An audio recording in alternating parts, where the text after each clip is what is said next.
Hello, dear students. In today's video, we shall concentrate on the grammar spotlight, prepositions, and conjunctions. These are two very important concepts जिसका concept clear होना आपके लिए बहुत ज़्यादा ज़रूरी है। इस वीडियो में मैं आपको जो आपके टेक्स्ट बुक में है उसका एक्सरसाइज थोड़ा बहुत समझाऊंगी, लेकिन वीडियो के एंड में मैं prepositions और conjunctions के दो वीडियोस लिंक करूंगी। आप प्लीज उसको अच्छे से देखिए, पढ़िए, समझिए। एंड मेरे चैनल के प्लेलिस्ट में बहुत सारे वीडियोस है ग्रामर रिलेटेड।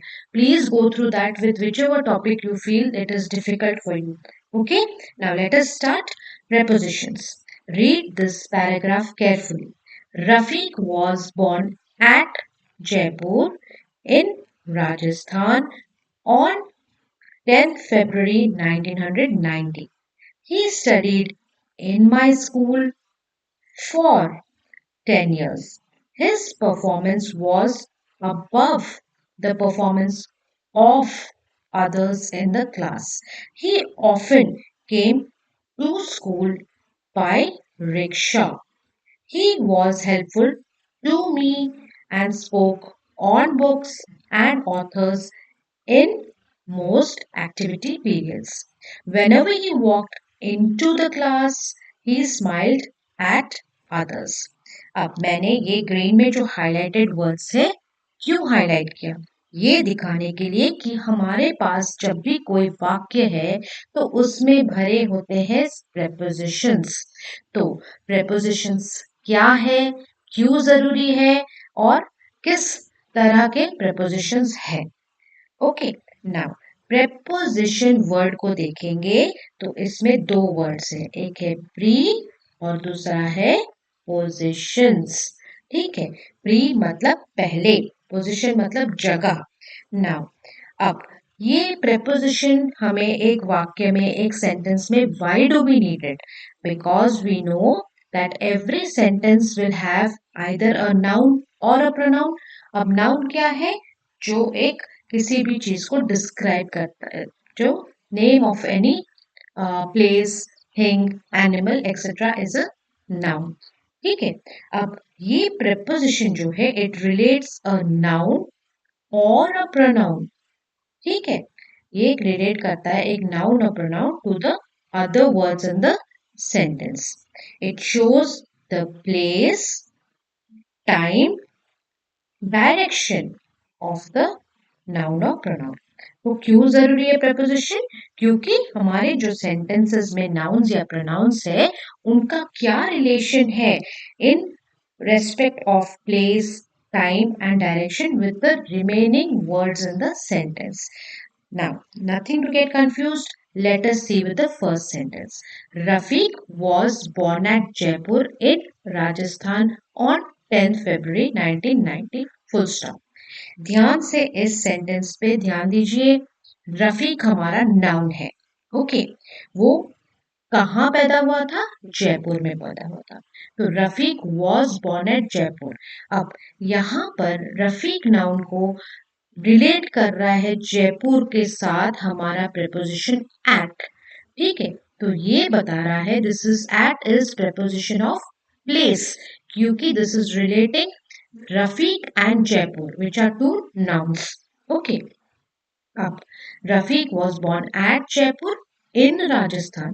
अब जयपुर में बहुत सारे छोटे छोटे जो जयपुर है वो राजस्थान में है, इसीलिए जयपुर का पोजीशन राजस्थान के साथ रिलेट करता है आपका प्रेपोजिशन इन। ठीक है, रफीक पैदा हुआ था जयपुर में जो कि राजस्थान में है। सो एट जयपुर इन राजस्थान। कब? On 10 February 1990। सो ऑन 10 फरवरी 1990 आपका दिखा रहा है टाइम, प्रेपोजिशन ऑफ टाइम। कब? 10 फरवरी 1990 को। So did you get the relationship? It is a preposition which relates the noun or the pronoun to the other words. तो यहाँ पर preposition at, in and on relate कर रहे आपके noun Rafiq को दूसरे parts of the sentence जैसे जयपुर, राजस्थान और 10 फरवरी के साथ। ठीक है, तो जहां पर आपका प्लेस है या फिर टाइम है या फिर डायरेक्शन है वहां पर अलग अलग तरह के prepositions लगते हैं। ठीक है, जैसे अगर टाइम रिलेटेड हुआ तो ऑन लगा, प्लेस रिलेटेड हुआ तो एट लगा, और देखिए प्लेस रिलेटेड में इन भी लग रहा है। ठीक है, क्योंकि जयपुर जो है कहाँ पर है, राजस्थान के अंदर है, इसीलिए जयपुर इन राजस्थान। ओके, तो ऐसे आपको रिलेट करके prepositions के बारे में देखना है। He studied in my school। अब यहाँ पर देखिए बच्चों, ही मतलब ये यहाँ पर रफीक के बारे में ही बात कर रहे हैं, लेकिन रफीक यहाँ पर जो नाउन था, यहाँ पर सेकेंड सेंटेंस में we don't repeat the noun, we use a pronoun। So he studied in my school for 10 years। वो मेरे स्कूल में 10 साल तक पढ़ता था। ही studied in my school for 10 years। अब रफीक जो है और स्कूल के साथ क्या कनेक्शन है, वो स्कूल में पढ़ रहा था, in my school. So he pronoun is being related to school with the preposition in for 10 years। अब यहाँ पर फिर से जब टाइम बाउंड हुआ तो for शब्द आता है, for preposition आता है। His performance was above the performance of others in the class। अब क्लास में बहुत सारे बच्चे हैं, अब ये रफीक का जो परफॉर्मेंस था वो दूसरे बच्चों के परफॉर्मेंस से ऊपर था, above था। That is why we write his performance was above the performance of others in the class। अब he often came to school by rickshaw। अब वो स्कूल ज्यादातर रिक्शा में आता था, बाय रिक्शा, रिक्शा से आता था मतलब बाय रिक्शा, और स्कूल आता था came to school. He was helpful to me. वो मेरे लिए मददगार था। And spoke on books and authors in most activity periods. whenever he walked into the class, यहाँ पर रिलेशन है he and क्लास के बीच में। सो जब भी वो क्लास के अंदर आता था, into, जब वो पोजिशन हो रहा है क्लास के अंदर तो हम बोलते हैं into preposition. he smiled at others, दूसरों को देखकर हंसता था या मुस्कुराता था। सो he smiled at others। ठीक है, तो ऐसे आप उसको prepositions को रिलेट करेंगे पोजिशन के टाइम से, टाइम और प्लेस एंड डायरेक्शन के बेसिस पर। Now fill in the blanks in the following sentences with correct prepositions from the box। Box में आपको 5 prepositions दिए हैं, of, before, to, from and across। अब आपको ये जानना है कि दो चीजों जो हम रिलेशन देख रहे हैं preposition का, वो क्या है, कहाँ है और कैसे है। The thief ran away dash the prison। Okay, अब यहाँ पर आपका नाउन है thief। अब इसका दूसरे वर्ड्स ऑफ द सेंटेंस जैसे प्रिजन के साथ क्या रिलेशन है। अब थोड़ा सा आप सोचेंगे, चोर जो होता है जेल में है, so he ran away from the prison, वो जेल से, प्रिजन से भाग गया।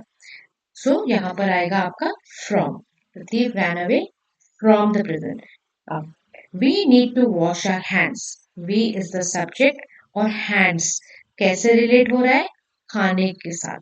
अब खाने से पहले हम क्या करते हैं, हाथ धोते हैं। सो we need to wash our hands before meals। we walked dash the road to the park on other side of the road। अब जब भी देखिए यहाँ पर एक रास्ता है और रास्ते के दूसरे तरफ एक और रास्ता है। अब वो बोल रहा है we walked dash the road to the park on the other side of the road. ये बीच में एक रास्ता जा रही है, इस तरफ कुछ है और दूसरी तरफ भी कुछ है। So we are walking across the road. ठीक है, तो इस तरफ से दूसरे तरफ ऑफ द रोड जाने के लिए अक्रॉस द रोड चल रहे हैं। So we walk across the road to the park. ठीक है, तो दूसरे तरफ हम यहाँ पर खड़े हैं, ये रास्ता है, और दूसरी तरफ जाने के लिए हम यहाँ से अक्रॉस द रोड जाते हैं to the park on the other side of the road. Now, most dash the children of my class use computer at their homes। Most of the children, ज्यादातर बच्चे मेरे क्लास के computer अपने घरों में use करते हैं। कंप्यूटर्स एट their homes, यहाँ पे रिलेशन हो रहा है कंप्यूटर एंड होम्स के बीच में भी, and most of the children of my class, children और क्लास के बीच में भी रिलेशन बता रहा है most of. Now, you have to choose the answers that are related to the context. ठीक है, यहाँ पर you have to choose the answers that are related to the context. Now, there is something called prepositional phrases. लेकिन prepositional phrases पढ़ने से पहले हम समझेंगे phrase क्या है. A phrase is a group of words which does not make sense on its own. जैसे अगर मैं बोलूँ she came, what does it mean? Where did she come? How did she come? क्यों आई? ये हमें नहीं पता. So this is a phrase.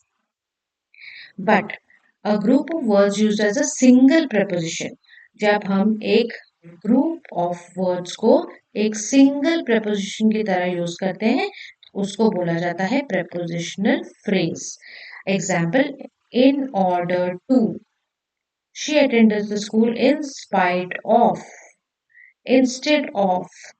ठीक है, ये सब आपके prepositional phrases हैं जो कि एक group of words बनकर preposition का काम करते हैं. In order to catch the flight, I hired a taxi. अगर मैं just बोलूँ in order to, क्या आपको कुछ समझ में आएगा? नहीं. In order to catch the flight, flight पकड़ने के लिए मैंने एक टैक्सी भाड़े पे लिया. सेकेंड वाला देखिए, she attended the school in spite of being ill.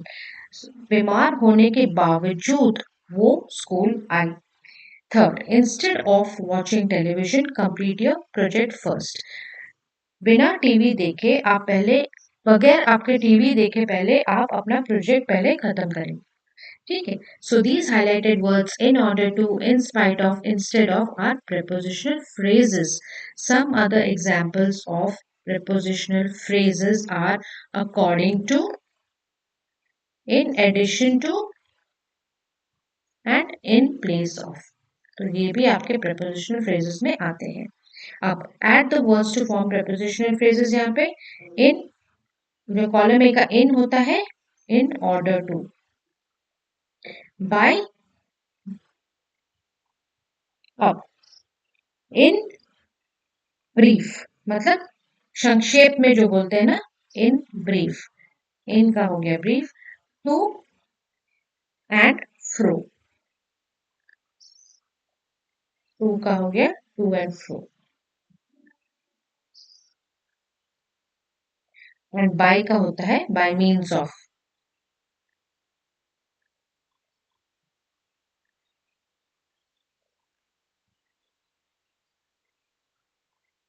Now use suitable prepositional phrases from those given in the box to fill in the blanks. In order to एक prepositional phrase है, in spite of दूसरा phrase है, any more तीसरा phrase है और because of चौथा phrase है. इन चारों phrases को हमको इन questions में डालने हैं. Do you have dash questions? Any more questions? क्या आपके पास और सवाल है? Dash catch the thief, the policeman ran fast after him. चोर को पकड़ने के लिए पुलिसमैन तेजी से भागा उसके पीछे. In order to. आंसर है आपका in order to. Gagan stood first in his class. Dash his hard work and dedication. Gagan class में फर्स्ट आया because of his hard work and dedication. Dash good treatment. The patient did not show any signs of recovery. So, in spite of, अच्छा treatment देने के बावजूद जो हमारा patient था वो अपना साइंस ऑफ रिकवरी नहीं दिखा रहे थे. ठीक है, so in spite of good treatment the patient did not show any signs of recovery. Now next we will do your conjunctions. Conjunctions बहुत बहुत important है बच्चों. तो इसके लिए मैं जो वीडियो लिंक कर रही हूँ आप जरूर उसको देखिए, डिटेल में समझिए इसको. डिटेल वीडियोस बने हैं इस पे, so don't miss out this conjunctions videos. Now coordinating and subordinating conjunctions. But उससे पहले हम जानेंगे कि conjunctions क्या है. ठीक है, conjunctions will join two parts of a sentence to make it more meaningful. There are different kinds of conjunctions. Some are coordinating conjunctions and some are subordinating conjunctions. There is something called cumulative conjunctions also. Okay, let us read it. Now, coordinating conjunctions. Coordinating conjunctions जो है, they are used to join two words or two groups of words. ठीक है, या तो दो शब्दों को या दो शब्दों के ग्रुप्स को ज्वाइन करने के लिए हम कोऑर्डिनेटिंग कंजंक्शन यूज करते हैं। और two independent clauses, independent clauses मतलब वो सेंटेंस या वो वाक्य जो किसी और सेंटेंस के साथ जुड़ने की जरूरत नहीं है उस सेंटेंस को अपना मीनिंग बताने के लिए, वो सेंटेंस खुद में ही काफी है अपना मीनिंग कन्वे करने के लिए। उस क्लॉज के पास अपना ही सब्जेक्ट, अपना ही प्रेडिकेट, अपना ही वर्ब, सब कुछ है। ठीक है, तो उसके लिए हमें कोई कंजंक्शन की जरूरत नहीं है कि हम उसको एक और सेंटेंस के साथ जोड़े उसका मीनिंग बताने के लिए। सो coordinating conjunctions are used to join two words or two groups of words या फिर दो independent clauses को जोड़ेगा। ठीक है, तो इट विल जॉइन या तो दो शब्दों को या दो शब्दों के समूह को या दो इंडिपेंडेंट क्लॉजेस को जो कि इक्वल दर्जे पे है। Now, we can further divide them as per their functions as follows. अब coordinating conjunctions किस तरह से function करते हैं, कहाँ कहाँ पर अलग तरीके से, उस basis पे चार divisions में divide हुए हैं। First is your cumulative, second is adversative, third is alternative, and fourth is illative or resultative. Okay, now cumulative conjunction क्या है? They are and, as well as,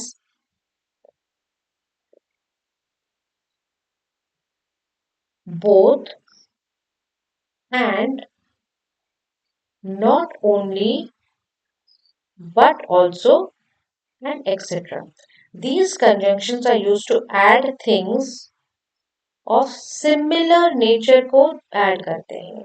ठीक है, examples: my widowed sister and her son run a bakery।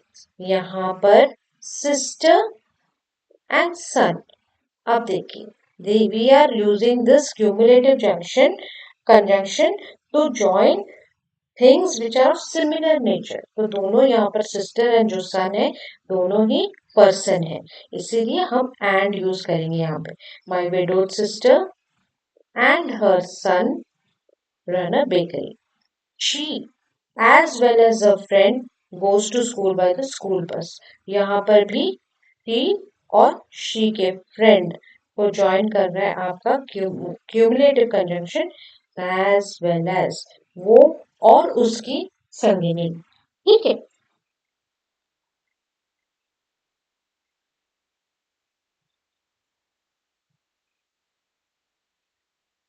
next is adversative conjunction। They include words like but, yet, and still। These conjunctions are used to join two words, group of words, independent clauses or sentences which convey two different meanings of facts of the opposite nature। Cumulative में क्या था, same nature के थे जो join होते थे। यहाँ पर अलग मीनिंग कन्वे करते हुए दो शब्द, दो ग्रुप ऑफ वर्ड्स या शब्द या फिर दो इंडिपेंडेंट क्लॉजेस या सेंटेंसेस, उन्हें हम एडवर्सेटिव कंजंक्शंस जैसे कि बट, येट एंड स्टिल के साथ जोड़ते हैं। Example: she is intelligent but when, he is hard working but his performance is disappointing. So यहाँ पर क्या हो रहा है, एक पॉजिटिव है और एक नेगेटिव है। जैसे इंटेलिजेंट जो है एक पॉजिटिव ट्रेट है, बट वेन, वेन मतलब टू बी वेरी प्राउड, बहुत ही गर्व के साथ जो बात करता है ना उसको बोलते हैं when person, very proud person. ठीक है, सो शी इज इंटेलिजेंट आपका एक नेचर हुआ, वेन आपका ऑपोजिट नेचर हुआ। देखो we will use but. He is hard working but his performance is disappointing. वो बहुत मेहनत करता है लेकिन रिजल्ट उसका बड़ा ही दुखदायक है। ठीक है, सो यहाँ पर दो चीजें कॉन्ट्रास्ट कर रहे हैं, एक तो वो मेहनती है और दूसरा वो रिजल्ट दिखाता नहीं है। So we use adversative conjunctions in these cases like but.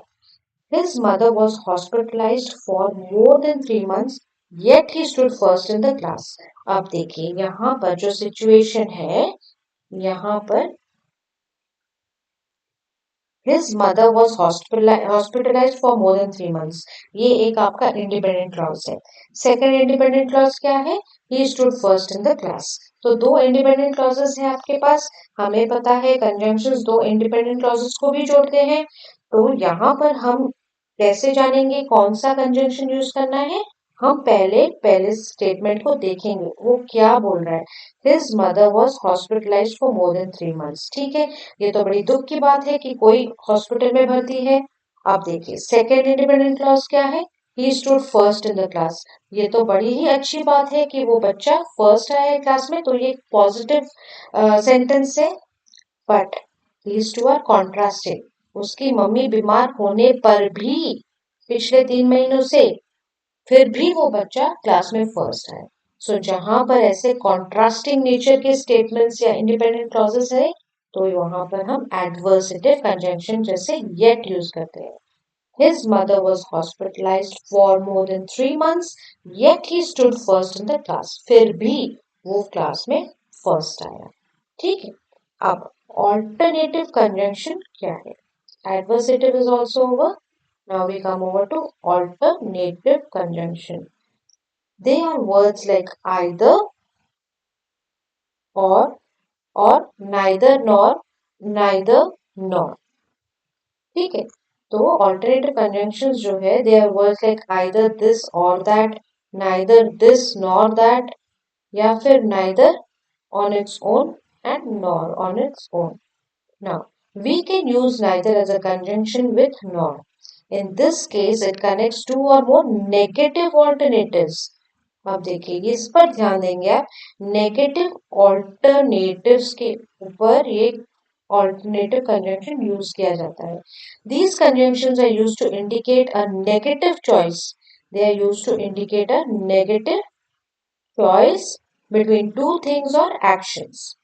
Examples देखेंगे. You must either follow my instructions or quit. ठीक है. तो यहाँ पर एक नेगेटिव ऑल्टरनेटिव क्या है कि आपको आपका रेजिग्नेशन देना पड़ेगा. आइदर या तो आप मेरे इंस्ट्रक्शंस फॉलो करो या अपना इस्तीफा दे दो. ठीक है. तो यहाँ पर क्या हो रहा है? इस्तीफा दे दो मतलब ये एक तो नेगेटिव वाला ऑल्टरनेटिव दिया ना उन्होंने जिससे आपकी नुकसान हो रही है, इसीलिए हम इसको नेगेटिव मानते हैं. ये एक नेगेटिव ऑल्टरनेटिव है. अरे अगर आपने मैंने आपकी इंस्ट्रक्शन नहीं मानी तो आप मुझे इस्तीफा देने पर मजबूर कर रहे हो.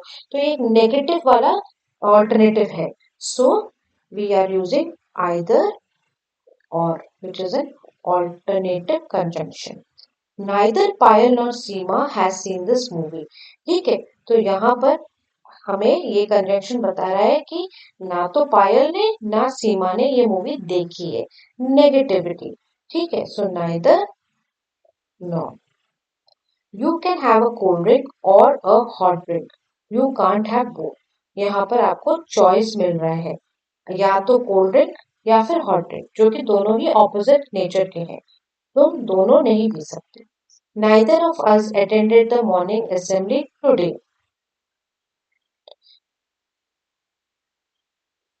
हम में से कोई भी आज का मॉर्निंग असेंबली अटेंड नहीं किया.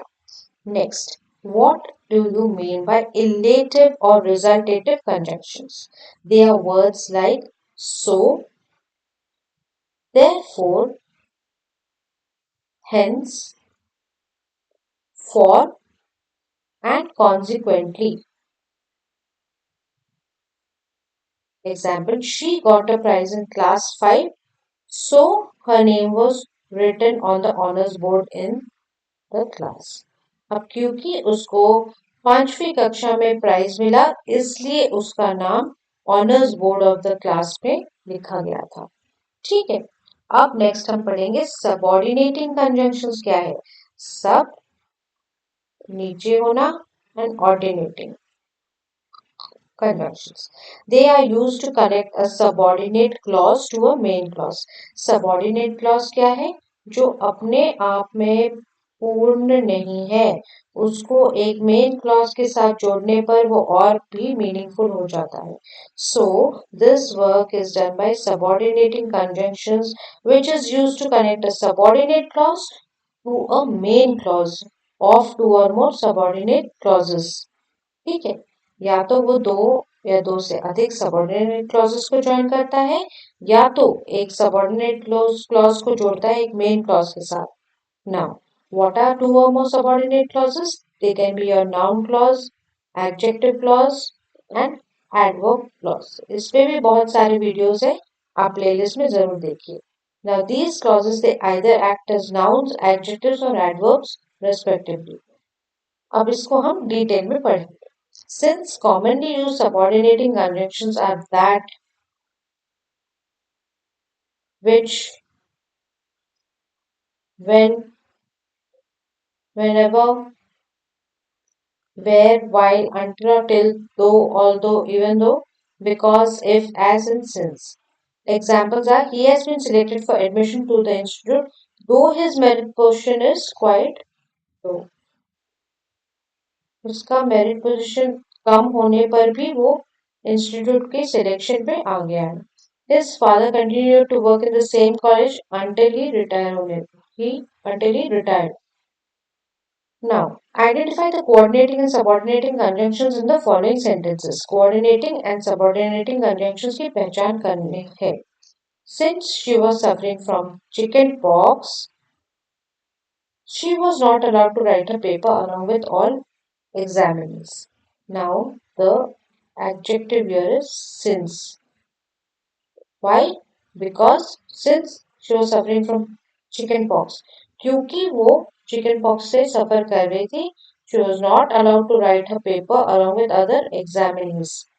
So, because we know since is also a subordinate conjunction. So, this is an example of subordinating conjunction.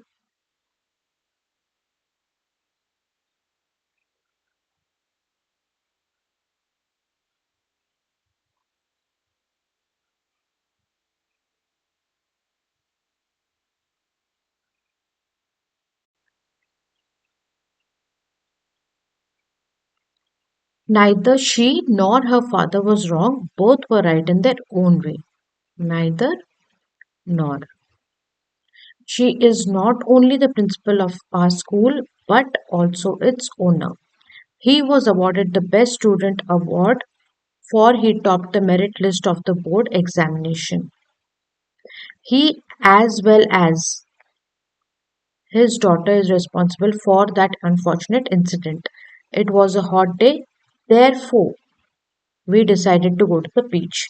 When we use as well as, the verb in the sentence is used as per the subject. Singular subject takes singular verb and plural subject takes plural verb. ये आपका subject verb agreement के अनुसार है.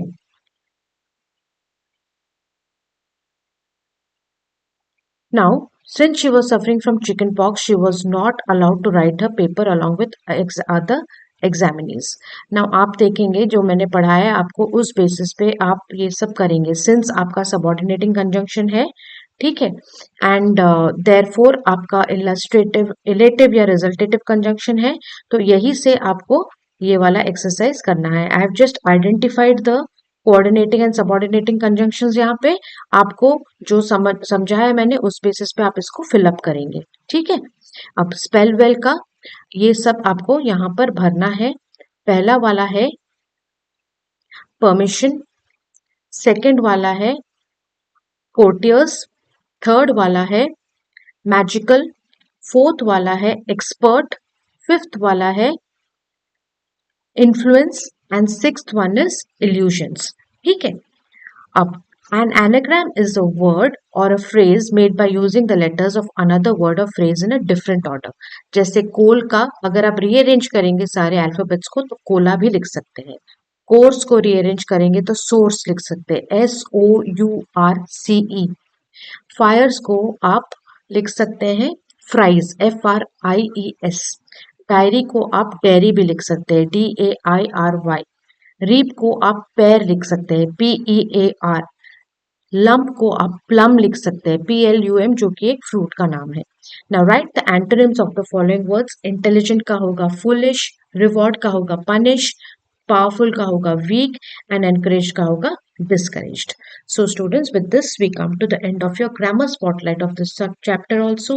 If you like my channel, like, share, subscribe कीजिए और कोई doubt से comment section में बताइए, और जो मैंने लिंक किया है वीडियोस उसको ज़रूर ज़रूर ज़रूर देखिए for more understanding on prepositions and conjunctions. Thank you students and all the best.